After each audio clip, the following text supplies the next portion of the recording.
بسم الله الرحمن الرحيم. الحمد لله الحمد لله رب العالمين، والصلاة والسلام على أشرف الأنبياء والمرسلين سيدنا محمد وعلى آله وصحبه أجمعين. وبعد، يقول الله تبارك وتعالى في الكتاب المنزل بعد أعوذ بالله من الشيطان الرجيم. بسم الله الرحمن الرحيم.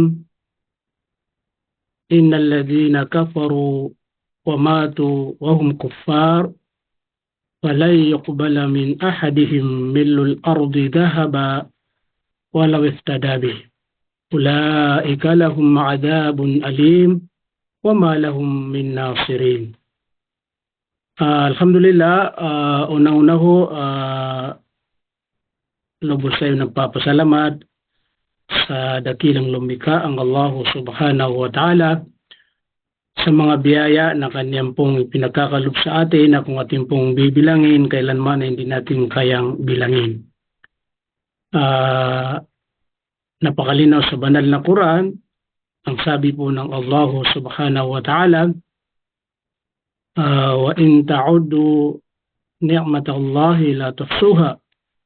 Kung inyong bibilangin ang mga biyaya ng Allah subhanahu wa ta'ala, kailanman hindi natin kayang bilangin. Mayroon pong sinasabi natin na mga biyaya ng Allah na mga panandali lamang, mga saglit lamang. Kumbaga sa pakinabang, napapakinabangan po natin na hindi po permanent. Kumbaga, hindi nananatili. At mayroon ding mga biyaya ng Allah subhanahu wa ta'ala na sabihin po natin ito yung biyaya na walang hangganan. Ating pong pinapakinabangan sa walang hangganan. Opo. Ibig sabihin, kumbaga sa kaligayahan at kasiyahan, ito ay nakakabit natin na walang hangganan po. Sa madaling sabi mga kapatid namin sa pananampalatayang Islam, na kung saan ang ating tinutukoy ng mga pandalyang lamang, mga saglit lamang, ay ang mga makamunong bagay. Makamunong bagay. Halimbawa, mayroon tayong bahay, mayroon tayong sasakyan, mayroon tayong mga ari-arian, kung ano pa man, na mayroon tayo dito sa mundo. So ang mga ito ay mapapakinabangan po natin na kung saan hindi po permanent. Ito po ay mga saglit lamang, mga panandali lamang, kasi napakalinaw sa banal na Quran. Wamal hayatu dunya illa mata. Illa mata. Kumbaga, ang buhay natin sa mundong ito, kung halimbawa kung mayroon tayong mga ari-arian o mga kayamanan, ito ay napapakinabangan po natin ng panandalian lamang at saglit lamang. At may kasamang pandadaya kapag hindi, ang isang tao ay hindi po niya kumbaga iniingatan ang kanyang buhay dito sa mundo, hindi niya alam ay nadadaya po siya ang mundong ito hanggang sa darating yung araw at panahon na siya babawin ng buhay na hindi naman siya nakapaghanda sa paghaharap niya sa tunay na Diyos, ang Allah subhanahu wa ta'ala sa kabilang buhay. So, ito yung sinasabi po ng mga scholar na mga bagay dito sa mundo na hindi magtatagal ang ating pagkinabang.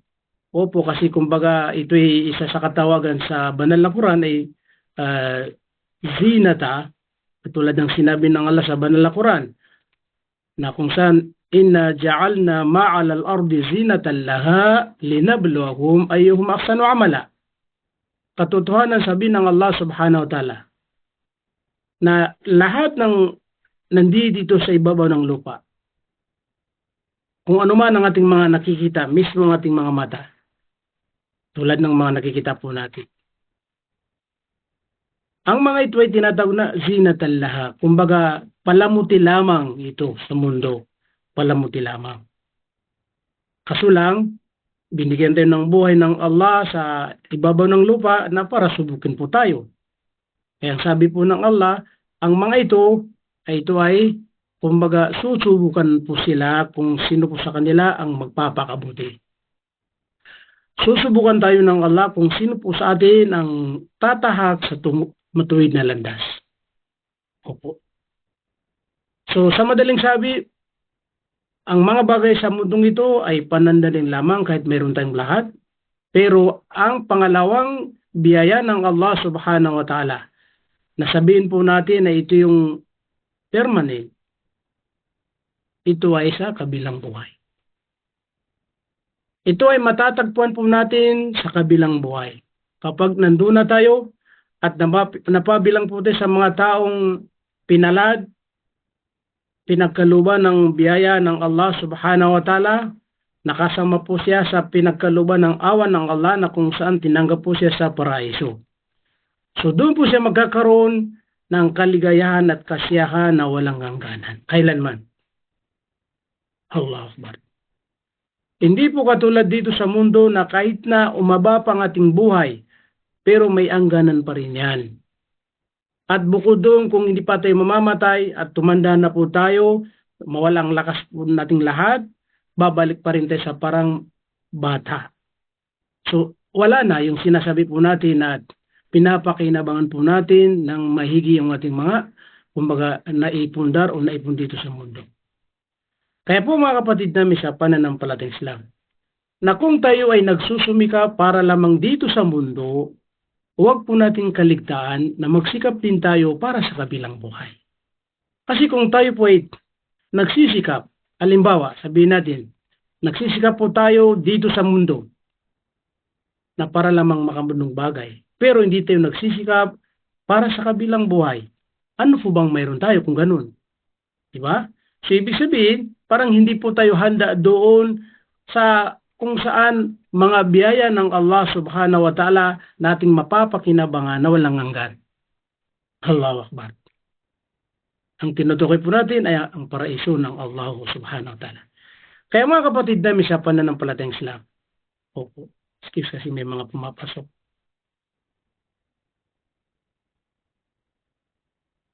Habang may buhay po tayo, habang may pagkakataon po tayo, pananatilin po natin, ipagpatuloy po natin ang ating pong pagsusumikap, okay, sa mundong ito, pero higitan natin ang pagsusumikap para naman sa kabilang buhay.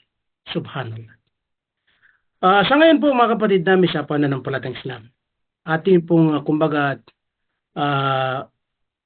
umpisahan ang ating pinakapaksa, no, na kung saan, kung inyo pong nabasa, ating paksa ay patungkol po sa ano po ba o gaano po ba kahalaga ang taong may iman o may pananampalataya sa tunay na Diyos. Opo. Katanungan po na ano po bang kahalagaan ng isang taong may tunay na paniniwala sa isang tunay na Diyos? Nilagyan po natin ang tunay na Diyos kasi napakarami din, alam natin po lahat, na may mga tao maaari na kasama po at sigurado ang ating mga kapamilya, lalong-lalo na kung tayo mga bagong yakap sa Islam, mga balag Islam, di ba po? Kaya tayo tumanggap ng Islam dahil napatunayan natin po na ang tunay na Diyos na dapat sambahin ay walang iba kundi si Allahu subhanahu wa ta'ala. Kaya ito yung tinutukoy po natin, na may mga tao na nag-aangkin at nagsasabi ng kanilang Diyos ay tunay daw. Opo. Pero kung susurin po natin ng maigi, wala ng katotohanan. Opo. Kasi ang tunay na Diyos ay nag-iisa lamang na walang iba kundi si Allahu subhanahu wa ta'ala. Kaya kung ang isang tao ay magkaroon siya ng tunay na paniniwala sa nag-iisang tunay na Diyos na kung saan walang iba kundi si Allahu subhanahu wa ta'ala, sa kanilang po mararamdaman, sa kanilang po makukuha at makakamit yung kahalagaan ng tinatawag na iman o pananampalataya sa Allahu subhanahu wa ta'ala. Pero kung alimbawa ang ating pinaniniwalaan na Diyos ay hindi si Allahu subhanahu wa ta'ala, kailanman hindi po natin makakamit yan. Hindi natin makukuha yung kahalagaan ng tunay na iman. Kasi siyempre, iba ang tinutukoy mong Diyos. Kaya paano mo makakamit yung kahalagaan ng iman kung iba ang iyong pinaniniwala na Diyos? Saan ka pupulutin? Saan ka mapupunta? Yung tinutukoy mo na Diyos mo hindi tunay, hindi si Allah subhanahu wa ta'ala. Diba? Kaya ito, may mga kamag-anak tayo. Kaya iniling pa rin natin sa Allah subhanahu wa ta'ala na naway patnubayan ng Allah subhanahu wa ta'ala ating mga kapamilya, kamag-anak, kaibigan na hindi pa sila napunta o natanggap ang tunay na Diyos ang Allah subhanahu wa ta'ala. So mga kapatid namin sa pananampalataya, ang kahalagaan ng isang tao na may iman o may pananampalataya sa Allah subhanahu wa ta'ala, masasabi po natin na siya ay isa sa pinakamarangal, dakila sa paningin ng Allah subhanahu wa ta'ala kapag siya ay may tunay na paniniwala sa Allah.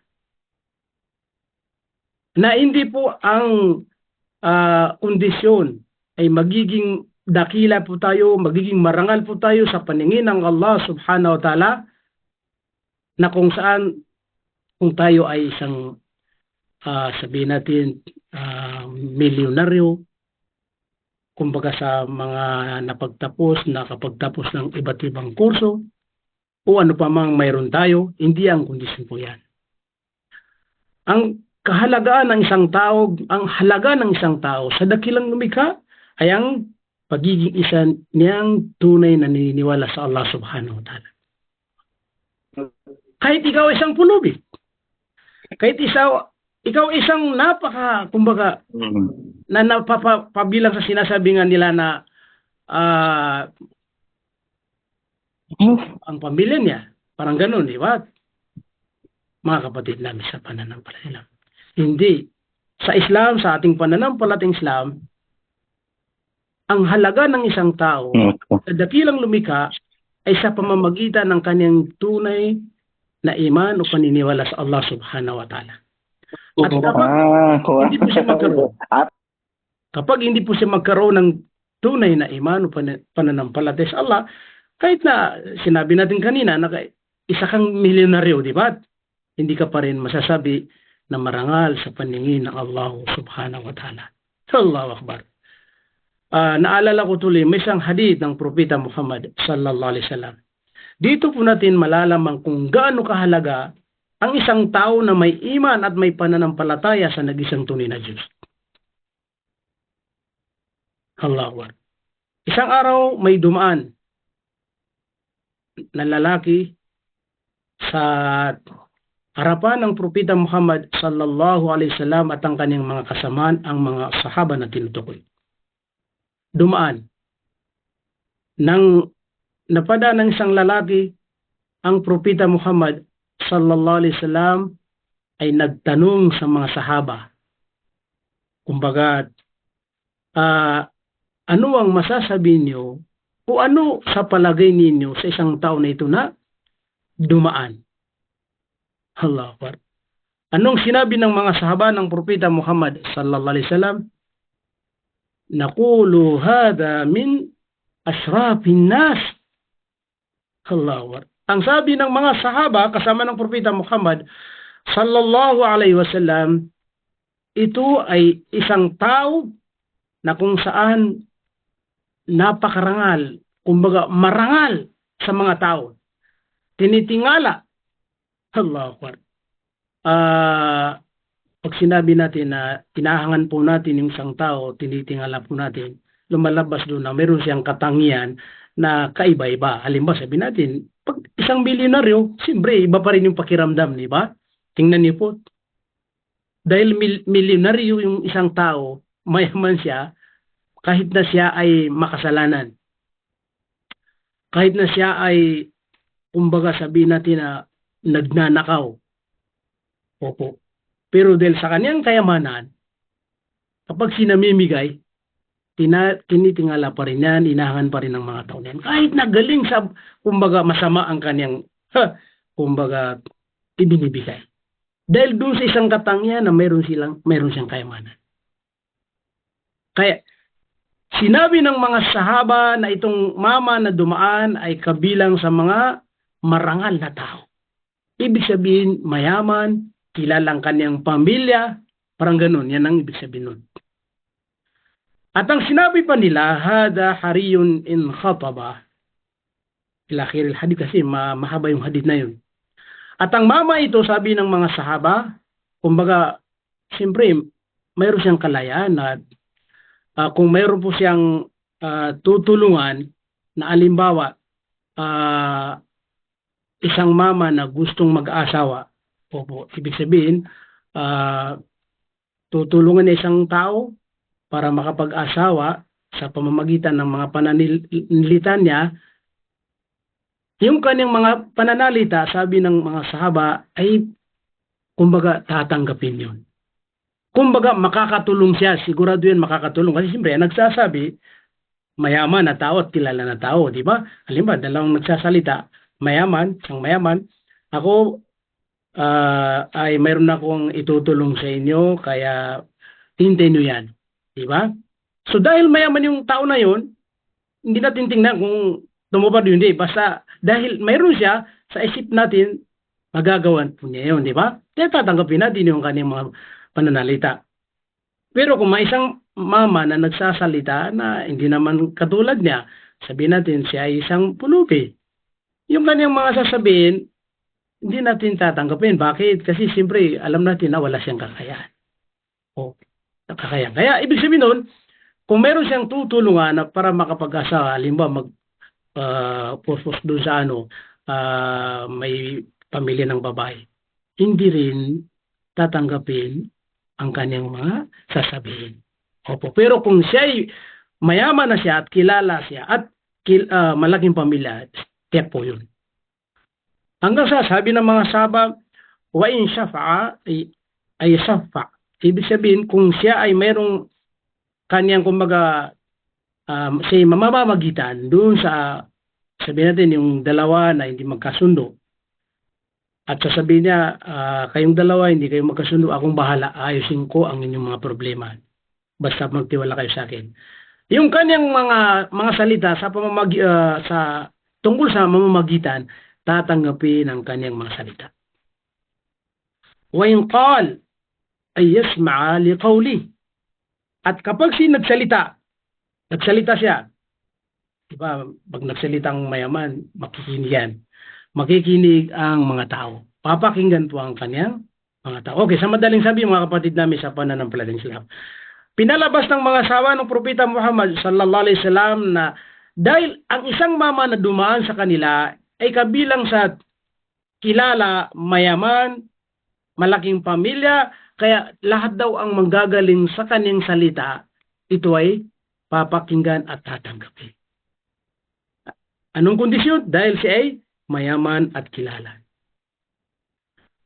Pasakatan Nabi sallallahu alaihi wasallam, at sa oras na yon ang propeta ay nananatili na siya tahimik.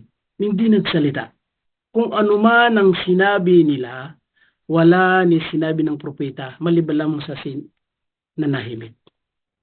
Kung tayo yun, hindi, baka makipagtalo pa tayo, di ba? Pagkatapos nun, may isang mama, wa marra rajulun akhar. Maya-maya, may duman na naman isang mama. Faqala an-nabiy sallallahu alaihi wasallam, at nagsabi ang propeta, ma taquluna fi hada? Subhanallah.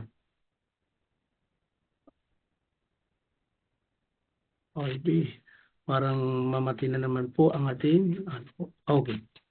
Ibalik surkat natin kasi nagsignal na hindi ko maintindihan kung bakit nagkakanito ang aking Zoom. Nang dumaan ang isang mama, ang propeta ay nagtanong sa kanila kung ano na naman ang masasabi niyo sa isang mama na ito. Ito ang kanilang kasagutan. Wallahi ya Rasulullah, sabi nga nila, sumupa sila, sugo ng Allah subhanahu wa ta'ala, hada min fuqara'il muslimin, hada hariyun in khataba lam yankah. Hanggang sa dulo ng hadith.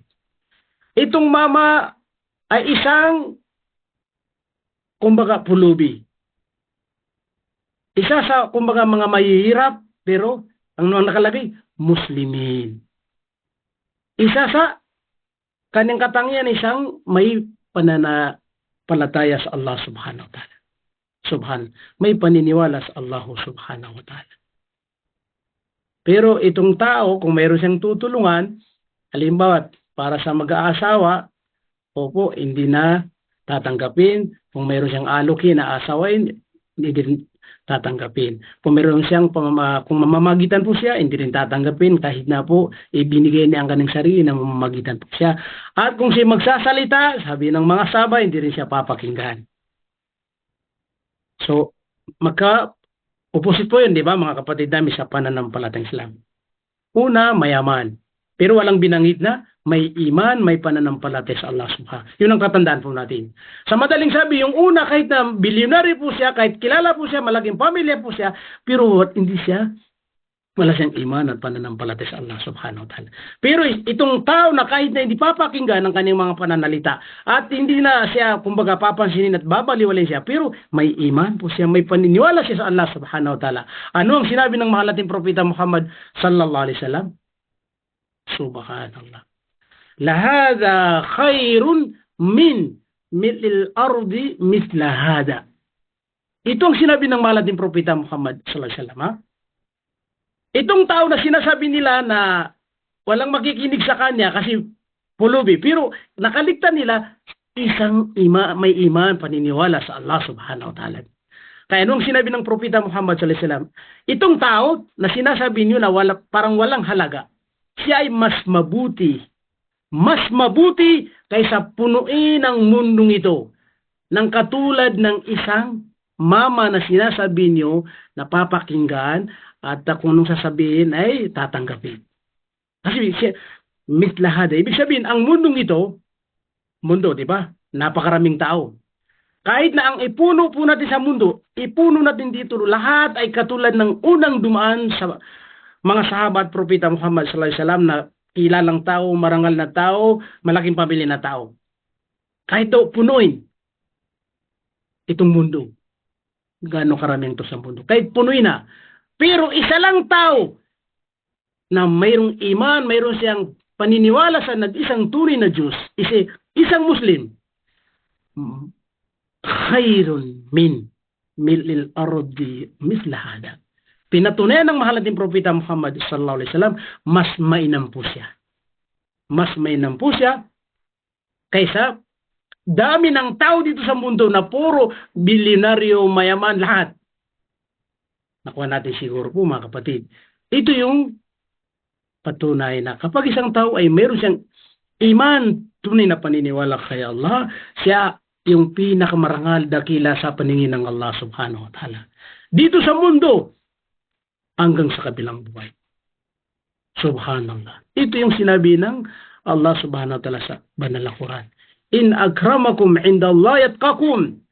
Pagdating natin sa kabilang buhay, kung sino man ang mayroong malakas ng iman, paniniwala sa tunay na Diyos, siya ang pinakamataas sa paningin ng Allah, pinakamarangal sa paningin ng Allah subhanahu. Kaya po mga kapatid namin sa pananampalatayang Islam, panatilin natin ating iman, pangalagan po natin ang iman hanggang sa bawian tayo ng buhay na nasa sa atin ang iman natin po, dahil ito yung tunay nating karangalan sa Allah subhanahu wa ta'ala.